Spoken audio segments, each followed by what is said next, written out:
আসসালামু আলাইকুম এভরিওয়ান। আজকে আমরা এইচএসসি 26 ব্যাচের ইংলিশ সেকেন্ড পেপার এক্সামের কানেক্টর নিয়ে কথা বলতে যাচ্ছি। তো এখানে বলা হয়েছে trees are a vital part of the environment. পরিবেশের একটা গুরুত্বপূর্ণ উপাদান।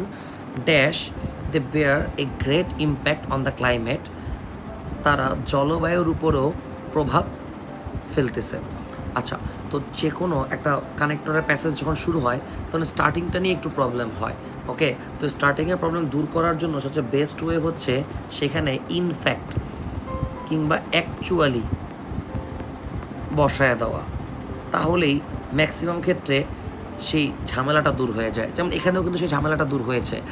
Trees are a vital part of the environment. গাছ পরিবেশের একটা গুরুত্বপূর্ণ উপাদান।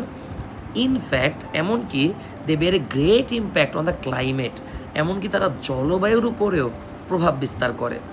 আগের লাইনে বলছে এনভায়রনমেন্টের উপরে, আর এখানে বলতেছে ইনফ্যাক্ট এমনকি বা প্রকৃতপক্ষে তারা ক্লাইমেটের উপরেও ইম্প্যাক্ট ফেলতেছে। তাই এই নাম্বারটা ইনফ্যাক্ট অথবা অ্যাকচুয়ালি হবে, অন্য কিছু আসলে যাবে না। এরপরে আসি dash we are not careful about them. তো এটা খুব easy, but we are not careful about them. আপনি চাইলে এখানে আনফর্চুনেটলিও লিখতে পারেন, সমস্যা নাই। এরপরে dash we destroy trees at random. এবার কানেক্টরের নিয়ম হচ্ছে আমাদেরকে আগের লাইনটা আবার রিপিট করতে হবে কারেন্ট লাইনটাকে জাস্টিফাই করার জন্য। আগের লাইনে বলা হয়েছে we are not careful about them, আমরা তাদেরকে নিয়ে সচেতন না। পরের লাইনে বলা হচ্ছে সচেতন তো নাই, আমরা বরং গাছ আরও কী করতেছি, ডেস্ট্রয় করতেছি, মানে লাগাচ্ছি তো না, বরং গাছ আরও ডেস্ট্রয় করতেছি। তাহলে but we are not careful about them, rather বরং we destroy trees at random. এখানে র্যাদারের জায়গায় ইনস্টেড দিলেও হবে। তারপরে আসি dash one day the country will bear the consequence of green house effect. তো এখানে যেহেতু আমরা গাছ ডেস্ট্রয় করতেছি, তাহলে ফলস্বরূপ আমাদের গ্রিন হাউস ইফেক্টের কনসিকুয়েন্স ভুগতে হবে। তাহলে এখানে আমরা আমাদের সেই পছন্দের সেই কানেক্টরটা বসাইতে পারি, সেটা হচ্ছে অ্যাজ এ রেজাল্ট। আপনি চাইলে এখানে কনসিকুয়েন্টলিও লিখতে পারেন। অ্যাজ এ রেজাল্টের মিনিং আর কনসিকুয়েন্টলির মিনিং সেম। এরপরে বলছে dash hours is an agricultural country, এবারটা কমা দিছে, hour economy depends on it.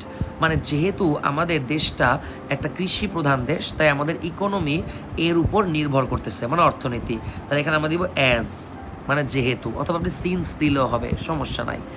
তা যেহেতু আমাদের দেশটা একটা কৃষি প্রধান দেশ, আমাদের অর্থনীতি এর উপর নির্ভর করতেছে, তাই আমাদের অ্যাগ্রিকালচারও বৃষ্টির উপর কি নির্ভরশীল।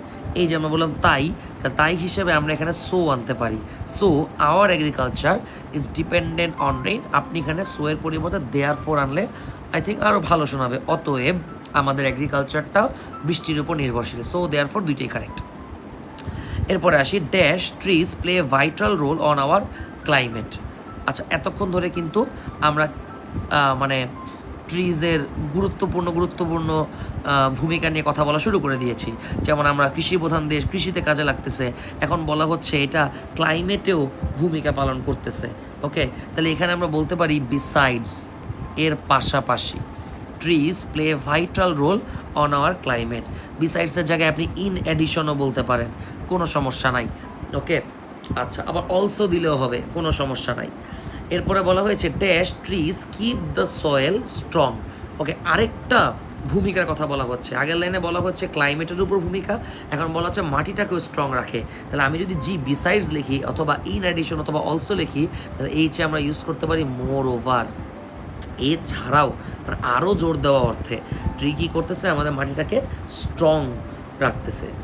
আই নম্বরে আসি tree save us from flood and many other natural calamities dash. এইবার আমি একটু একটা জিনিস পয়েন্ট আউট করতে চাচ্ছি। আই নম্বর নিয়ে কোনো প্রবলেম নাই।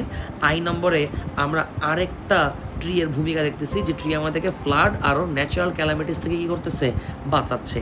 তাহলে আমি মোর ওভার ইউজ করে ফেলছি, আর কি ইউজ করতে পারি? তাহলে এখানে আমরা ইউজ করতে পারি ফার্দার মোর ইউজ করতে পারি। অথবা আপনি আরেকটা কাজ করতে পারেন, সিকোয়েন্স মেনটেন করার জন্য এখানে বিসাইডস, এখানে অ্যাগেইন, আর এখানে আপনি মোর ওভারও ব্যবহার করতে পারেন, কোনো সমস্যা নাই। ওকে, তার মানে ধীরে ধীরে ইন্টেন্সিটি বাড়তেছে সেন্টেন্সের, তাই কানেক্টরের ইন্টেন্সিটিও এই সিকোয়েন্সেই যাবে। প্রবলেম হয়ে গেছে যে নাম্বারটা লাস্টে একটা গ্যাপ দিয়ে দিল, যেখানে কানেক্টরের আমি তো মানে কোনো কানেক্টর বসানোর মানে কিছু খুঁজে পাচ্ছি না। যেমন আমি বলতে পারি furthermore tree save us from flood and many other natural calamities, then what? তো এখানে আমার মনে হয় একটা ভুল হয়েছে, আর ভুল যদি হয়ে থাকে তাহলে বোর্ড এখানে সবাইকেই নাম্বার দিয়ে দিবে। আমার কাছে ভুলটা মনে হচ্ছে সেটা হচ্ছে এখানে যে নম্বরটা আসলে এইখানে হবে, এইখানে যে নম্বরটা হবে, তাহলে অ্যান্সারটা হয়তো trees save us from flood and, কারণ অ্যান্ডও একটা connector, and many other natural calamities, তারপরে ফুল স্টপ। তো এখানে একটু ভুল আমার মনে হয় হয়েছে। এখন আপনার যে যাই লেখেন না কেন বোর্ডে নাম্বার দিয়ে দেওয়া উচিত। তবে আমি যদি একটা বসাইতেই হয় তাহলে আমি এটাই বসাইতাম, লাস্টে আমি এখানে ফাইনালি বসাই দিতাম অথবা লাস্টলি বসাই দিতাম। এই যদিও এটা কোনো অর্থপূর্ণ সেন্টেন্স হচ্ছে না। আশা করি সবাই বুঝতে পেরেছেন।